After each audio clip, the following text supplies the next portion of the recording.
Hey everyone, what's up? Before I get started today, I have to take a second to say, holy shit! The channel just recently hit 1,000 subscribers, which is totally crazy, but completely awesome. And it's all thanks to you guys.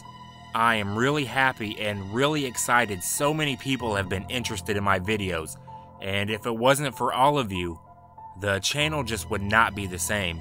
And let's face it, I would just be some weirdo talking to myself on the internet. We have a great community going on here, and I love reading all of your comments and talking with each and every one of you. So be sure to keep watching, liking, and sharing and commenting, since that's what lets YouTube show the video to more people and lets our community continue to grow.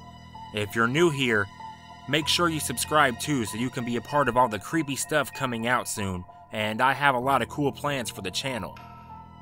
If you want to connect with me more, be sure to follow me on Facebook and Twitter. Those links are down in the description.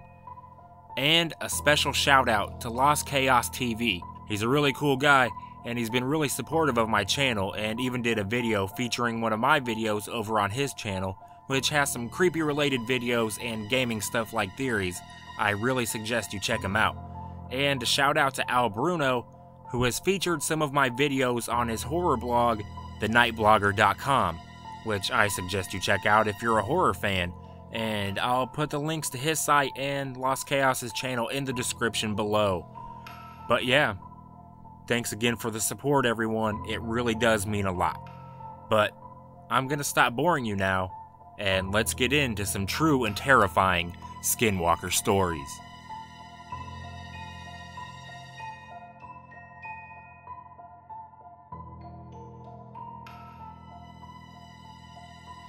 As a young man, my father spent some time living on the Navajo Indian Reservation in the Four Corners area. He and his buddy lived alone in a trailer that overlooked a ravine several miles away from a mountain. It wasn't uncommon for him and his friend to hear drums coming from the mountain at night. The locals told them to not go out after dark when the drums were playing because witches were on the mountain and would try to do them harm. My father broke his leg and soon found himself confined to the lonely trailer. One day, his friend had to go out to a meeting and my father was left alone at the trailer. As night fell, the drums began on the mountain. My father tried to occupy his mind with other things, but soon he began to hear strange sounds just outside of the trailer. Footsteps in the yard, things scraping along the side of the trailer, and creaking floorboards on the porch. Leaving his crutches in the trailer, my father grabbed a baseball bat and stepped out onto the porch. Only the empty yard was there to greet him. He heard a sound behind him and spun around. Nothing was there. Thinking an animal or person might be sneaking around the trailer, he crept off the porch, squeezing the baseball bat, and headed towards the corner of the trailer. When he rounded the corner, nothing was there. The hairs began to stand up on the back of his neck, and he suspected his visitor was not an animal after all. From the far corner of the trailer, he heard the sound again. He began shivering at this point and stepped lightly towards the corner of the trailer. The drums were loud on the mountain, and from where he was, he could see yellow pinpricks of light. Torches, winding their way up the side of the mountain. At that moment, my father became aware of a commotion in front of him. The sound of dozens of feet shuffling through the ravine just below. He eased forward, half of him wanting to flee, the other half unable to look away, until he stood at the edge of the ravine. His breath stopped short. A horde of desert creatures, coyotes, lizards, and birds were marching together in an unending body through the ravine and towards the mountain. As his eyes were taking in the bizarre spectacle, he felt something closing in behind him. The feeling you get when someone is just standing directly behind you. Without turning around, my father bolted around the trailer hobbling on his leg cast, and sped away in his pickup truck, his heart racing. He didn't return to the trailer alone. Soon afterwards, he related his experience to some of the locals. They told him of the SKINWALKERs, members of the community who are secretly witches. They perform atrocious acts to gain the power to become whatever animal they wear the skin of. My father had seen dozens of these witches, these SKINWALKERs, heading towards one of their ceremonies. As to the invisible creature stalking him around the trailer, he has no idea what it was.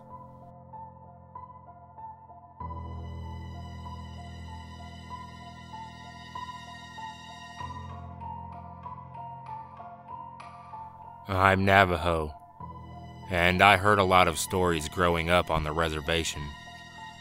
While I've never seen anything myself, which I am grateful for, I have benefited by being around the people who have. There is a different kind of evil that exists in the quiet high deserts and deep sandstone canyons of Utah, Arizona, New Mexico, and even Colorado. I can only describe it as an ancient evil. There are helpful ceremonies, rituals, and traditions that are still practiced to this day.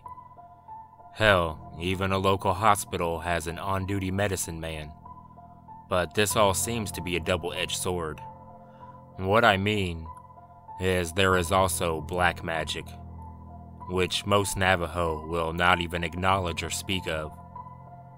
We are very superstitious and heavy with taboos. You will find this with most First Nation people, from Alaska to Argentina. It's just something you don't do, in fear that it will get the attention of unwanted spirits or other harmful beings. SKINWALKERs are just a few stories that kept me up at night with the covers over my head. And here's one I'd like to share with you guys. A Navajo tribal police officer was driving west on the highway. It was lightly snowing, maybe 1/4 of an inch, which is a lot of snow for the location. He sees an old woman walking on the side of the road. How she got there or where she was going was not apparent because she was so far out in the middle of nowhere. He didn't see her right away, but as he passes, he noticed that she's dressed in traditional clothing. A shawl, dress, moccasins, and her hair in the traditional bun. This in itself isn't too odd. Many elders still choose to dress this way. But why was she out in such cold weather, this late at night? Hitchhiking, maybe? He passed her too quickly and now had to turn around. And as he makes a U-turn, he notices that she is nowhere to be seen. This is fairly flat terrain, and he for sure seen an old woman walking. He pulls the squad car over and steps out with his flashlight. Confused, he manages to find the woman's footprints in the shallow snow. He follows the footprints until they suddenly turn into what looks like dog footprints, leading away from the road in a hurry. He immediately jumps back into the squad car and meets up with another officer near his patrol. He's a little shaken up, but asks the other officer if he has ever seen anything like that. The officer tells him that he has. He also explains that sometimes it's an old woman and sometimes it's a very beautiful young girl. But it's always on that road, and it's always when it's snowing.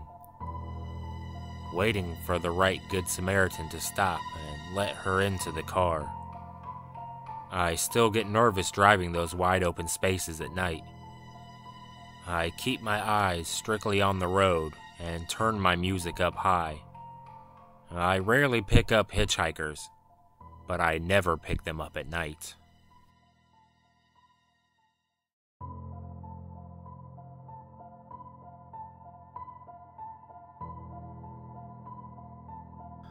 I finally turned 19, the big age for Mormons, where I get to leave for 2 years of my life and share my gospel as an LDS missionary. I get my calling, which is where and when you'll serve, open it up and see that I've been called to serve in the Farmington, New Mexico mission. My best buddy, who happens to be Navajo, gets super excited for me because my area covers all of the reservation. I get stoked as well and get prepared to leave in a few months. Within that time period, my buddy gives me some heads up about what I'll witness on the res, and of course, one of those has to be the SKINWALKERS. The white men, for good reason, still aren't that liked on the reservation. So he warned me to be humble and kind and to try not to warrant any bad juju in my direction. I agreed to this and left for my 2 years. The first month was pretty uneventful. I prepared in Utah, then flew out to Farmington where I met my mission president and where my first area would be. I got assigned to the town of Nohatchee, a tiny dot of a place on the reservation. We lived in a trailer behind the local church because there weren't really any houses for rent out in the middle of the res. Here's where things get weird. My first week, seriously, my first week I'm there, this happens to me. Missionaries have a strict schedule during the day.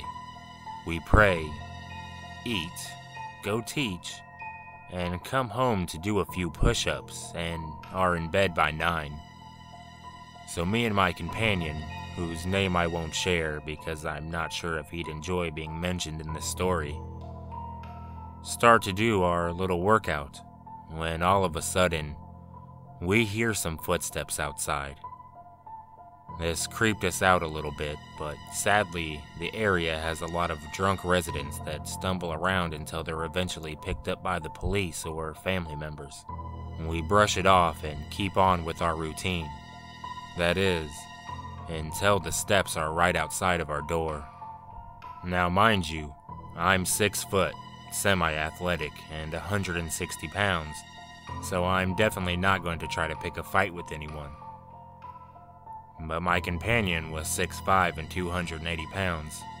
Let's just say I felt a little bit safer around him. But then, the person outside starts pounding on our door. I looked over to my friend and he looked a little worried. More cautious than anything.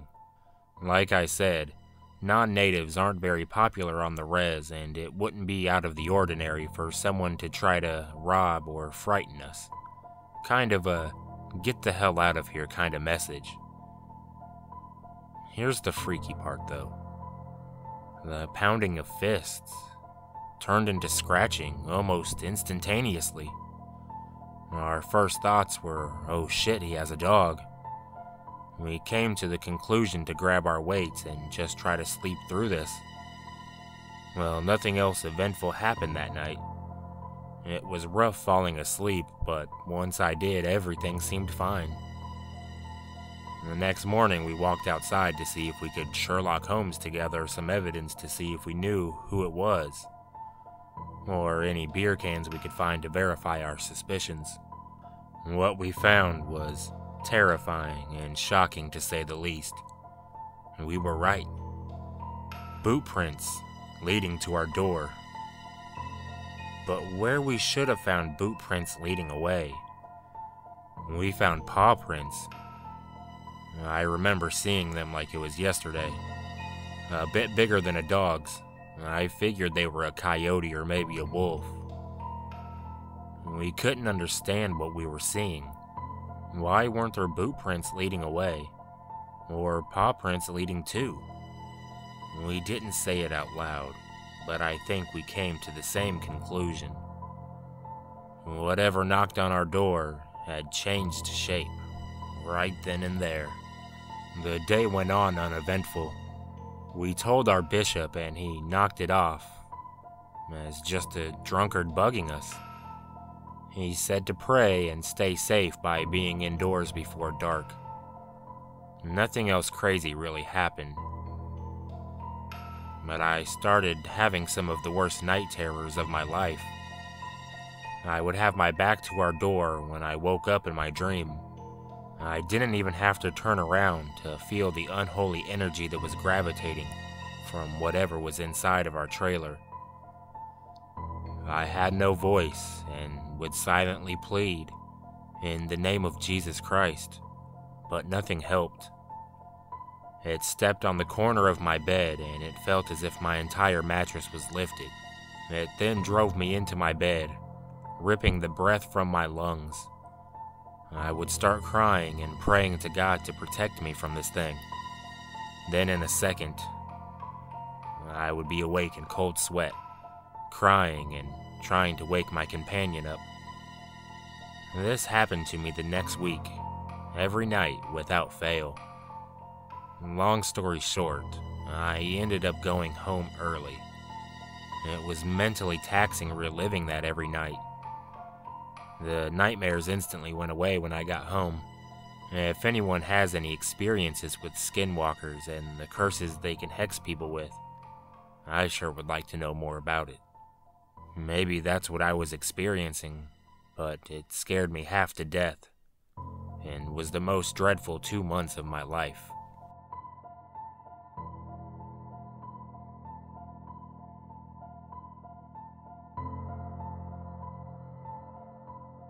When I was 10, my parents died and I went to live with my grandmother.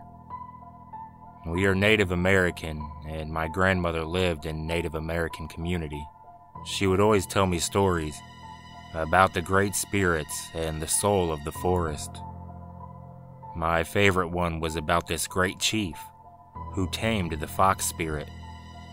So when I got a dog for my 12th birthday, I named him Fox. Fox and I were best friends. As soon as I would get home, Fox and I would go play in the forest until the owls came out. Fox was very kind and well managed. He almost never barked and certainly never at people. Living in a community full of Native Americans, we would often run into others in the forest. One day, we saw a middle-aged woman, 45-ish, and Fox went crazy, barking, snarling, baring his teeth, the whole 9 yards. When I managed to calm him and take him home, I told my grandmother what happened. She only asked one thing: what color were her eyes? I answered, yellow. She then looked very shocked and sad at the same time. She picked up Fox and stared into his eyes for what seemed like forever. Finally, she sat him down and told me that the woman was a skinwalker. Skinwalkers use old and dark magic, the type that can only be earned from the dark spirits. A skinwalker steals the forms of different creatures they have killed. Once the creature has been killed, the soul is offered to the dark spirits. The dark spirit in turn grants them the power to become that creature. They will often take the forms of lost family pets. Then they will kill the entire family and offer the soul to the spirits. With each soul given, they gain more power. The most powerful can take the forms of people they have claimed. Skinwalkers look like normal people and animals, except for their eyes. Once touched by darkness, the soul is changed and twisted, which is reflected by the eyes, since the eyes are a gateway into one's soul. She never mentioned the story again, and she never let Fox out without me with him. She only asked that we return before dark. When we would get home from anything, she would always stare into my eyes for several minutes. Afterwards, she would give me a hug and tell me that she loved me. Years have gone by, and I'm a college student now. My dorm won't allow pets, so I had to leave Fox with my very old grandmother. While she was out getting her hair done one day, her house got broken into and Fox got out. He returned hours after my grandmother got home, and I rushed to see him. 3 hours later, when I arrived, I found the door open and my grandmother lying on the floor lifeless. The police said it was natural causes and suspect no foul play. I don't know if I'm just being paranoid about an old story my grandmother told me, or if I should be worried about the SKINWALKERS.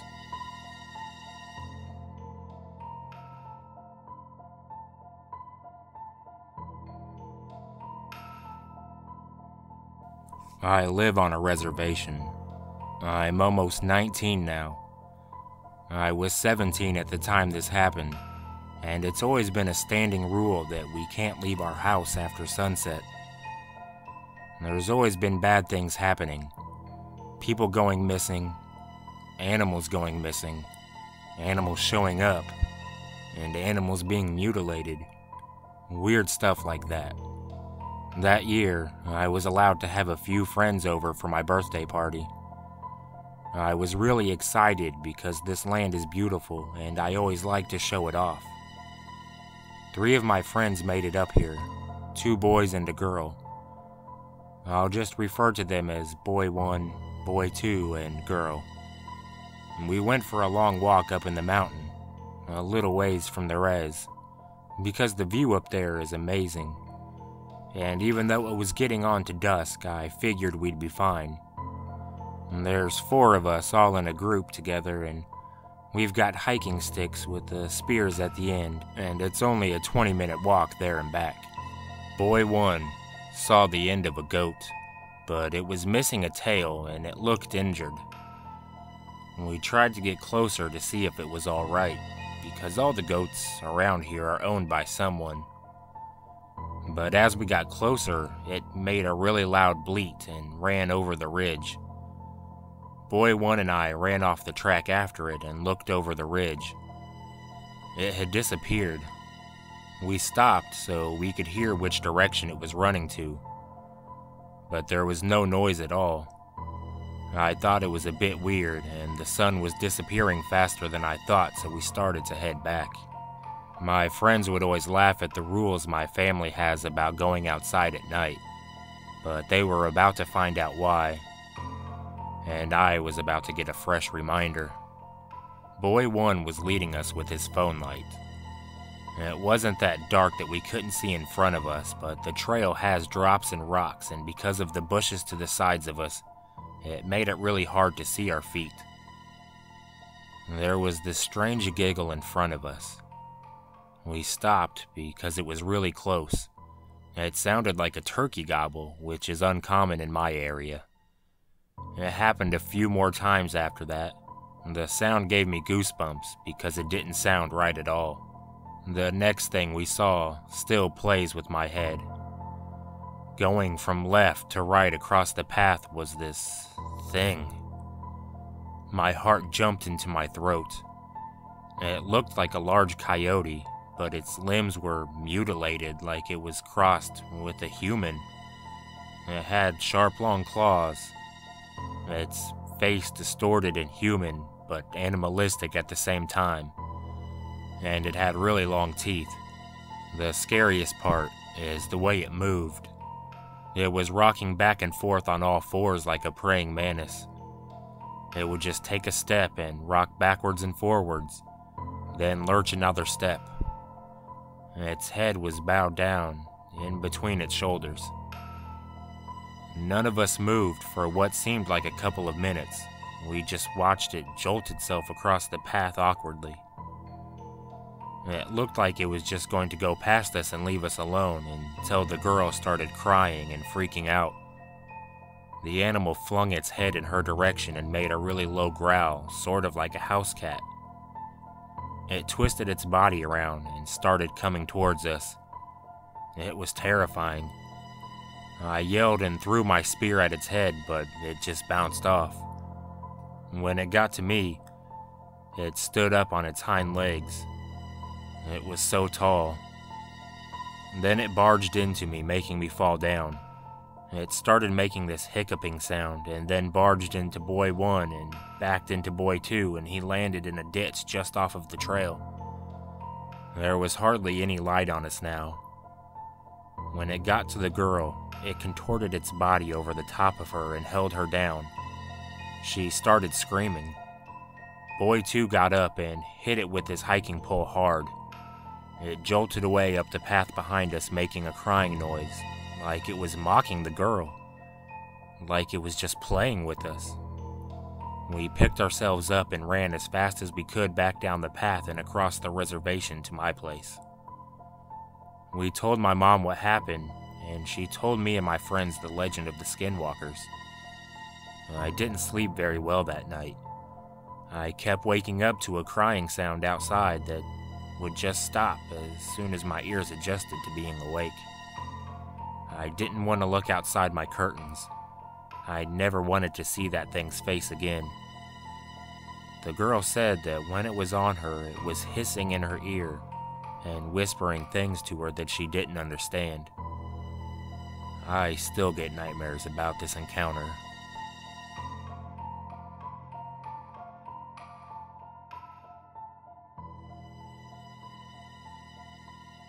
Hey everyone, thanks for watching. I hope you enjoyed this video. Thanks again for being a subscriber. If you did enjoy this video, be sure to like, comment, share, and subscribe if you haven't. I'll be back real soon with another video for everyone. And until then, I'll see you at the witching hour.